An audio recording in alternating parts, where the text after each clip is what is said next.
Okay, this is the carb jetting procedure for a 2005 KTM 250SX. Some of the tools we'll be using today are T-handles, 8, 10, and 6 millimeter sockets, 7 millimeter nut driver, flat Phillips head screwdrivers. First thing we're going to do is we're going to remove the cover from the throttle housing, the throttle assembly. You need to be very careful removing this rubber boot. It will rip easily. Just take your time, work it around.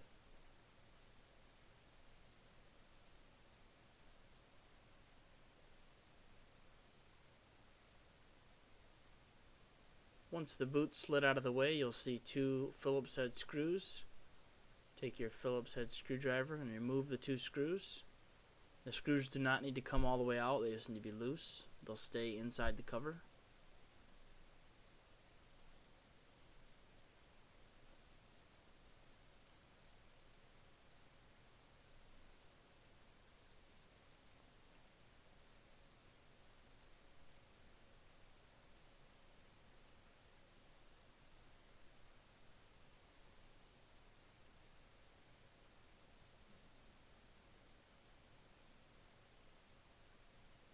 Once you have the cover loose, you can go ahead and remove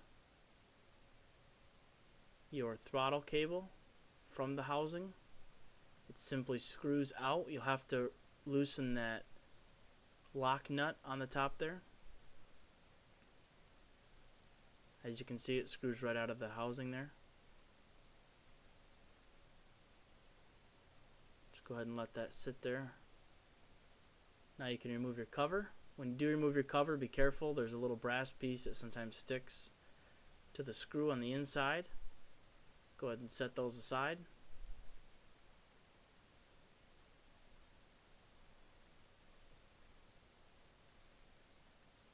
Now you can lift up on the white disc here. It releases the tension on your throttle cable. Put that to the side. Now if you hold your throttle, you'll be able to see the little hole there that this head slides out of on your throttle cable. Go ahead and slide that out. Remove your cable from the housing and set that somewhere where you won't damage anything. Now we're going to remove the seat. There's 1 bolt underneath the rear fender. I use a screw gun just to make short work of it. There's the 1 bolt, and the seat will slide off. Now there's a chain guard or guide on the far side there. You can see the nut there on the far side.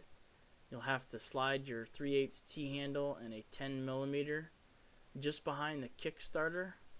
Slide it over to that nut and go ahead and loosen and remove that bolt along with the guide there. That'll allow the carb to swing out without removing your spring. This can be a little awkward to remove. Here I'm just showing you that I'm removing the carburetor. I'm loosening the clamp on the carburetor on the intake boot. I couldn't hold the thing still, so I'm just kind of pointing it out with my fingers. You need to make sure the gas is turned off. I'm taking the screw off of my hose from my jug right there. I'm going to use that to catch the gas that comes out of the fuel line. My small flat blade screwdriver very gently on the line here will loosen that down. Be very careful, gas will spill out if your hose is full. Mine is. And I'm going to go ahead and put that inside the tube of my jug so I can save some gas. Never want to waste any gas. It's very expensive. Once that's drained, you can go ahead and set that to the side.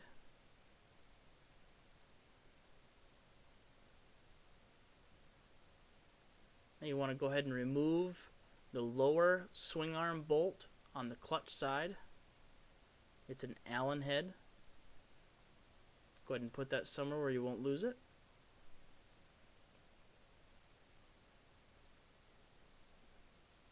You want to loosen but not remove the upper swing arm bolts on the clutch side. Now we're going to go ahead and remove the lower swing arm bolt on the brake side. Remove it completely.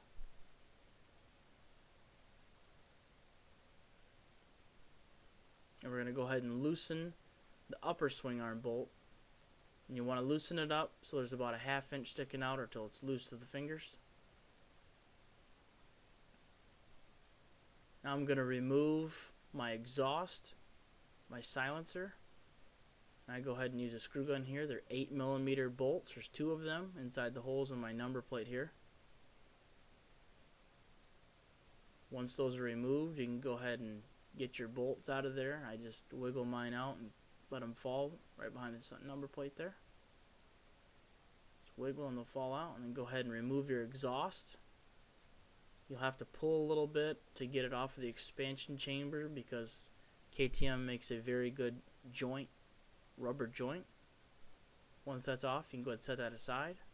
Now that everything's loose, you can go ahead and swing your swing arm completely up. And go ahead and tighten your clutch side upper swing arm bolt. This will hold the swing arm in place, up. And go ahead and tighten your brake side upper swing arm bolt. Again, this is just to hold the swing arm up and out of the way.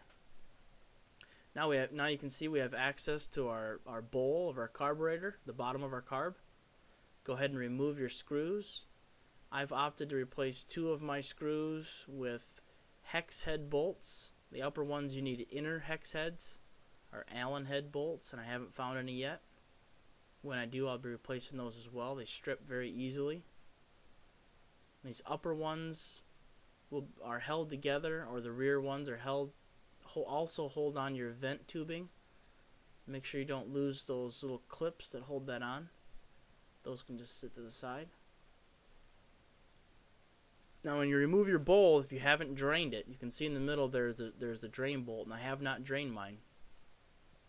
You'll want to have some rags or a catch can to catch the gas that comes out. Again, we don't want to waste any gas.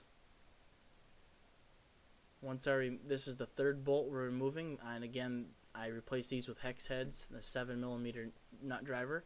Now when I loosen up this 4th one, there you can see the gas come out, and it's going right into my catch can so I don't have any waste. Go ahead and finish removing the bolt, the 4th bolt. Your float bowl will not fall off because it's held in place. You can see there right to the left of the main jet is where the vent for the tubing comes in. There's your main jet, your pilot jet hole. Pilot jet's inside there. These are your floats. And here's the tang, your float tang. And this is what you adjust up and down after you remove your floats to change your float height. And the first thing we're going to do is take a very small flat blade screwdriver. We're going to find the pilot jet inside there, and once we latch on, we'll go ahead and loosen that up.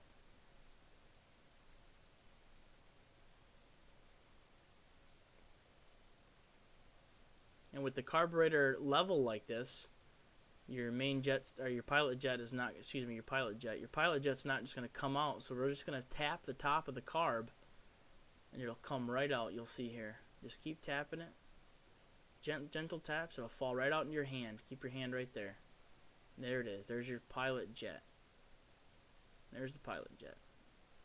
Now we're going to go ahead and use a 6mm on a T-handle to take our main jet off.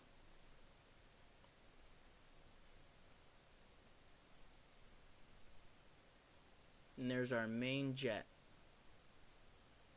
Now here's where the disconnecting of the throttle cable comes in handy. We're going to go ahead and thread that down inside between the tank and the frame all the way down so it's sticking out just like that.